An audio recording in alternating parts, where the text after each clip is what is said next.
Hey, welcome back to Charge Up in 1 Minute.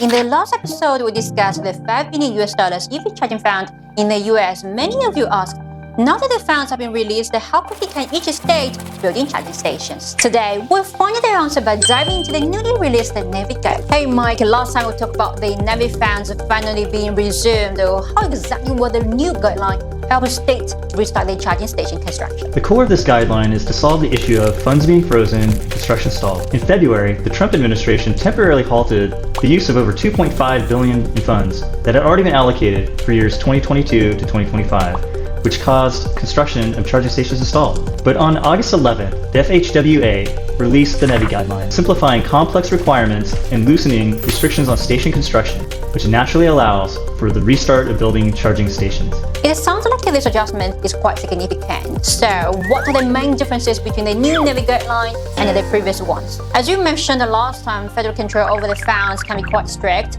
Will there be any significant changes to this time? So one major change is that in the original legislation, you would have to install EV chargers along an alternative fuel corridor every 50 miles. So they've now removed that and given states the flexibility to authorize installation of chargers where it makes most sense for their community. Besides being able to choose the locations, are there any other changes? What are the real benefits for both the EV owners and those CPOs? After all, the main concern is whether the money would quickly turn into usable charging stations. The new guideline has also removed several requirements from the Biden administration's long list, such as no longer requiring considerations for disadvantaged communities, consumer protection, and emergency evacuation plan. The approval process has been simplified, but at the same time, states must submit new plans within 30 days to ensure they meet regulatory requirements. For operators, they no longer need to meet a bunch of additional conditions, and the process is simpler, so they'll likely be more willing to invest. For EV drivers, since states now have more flexibility and faster approval time, station construction speed will inevitably pick up. In the future, it will be easier to find charging stations and driving EVs on highways and long trips. We might even say goodbye to range anxiety a lot sooner than expected.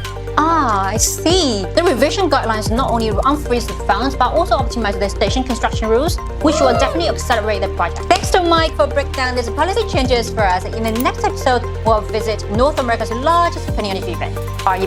With the NEVI program now being so powerful, charging stations are sure to be a hot topic at the next session. We'll bring you the latest industry news. Be sure to follow us, and we'll see you next time.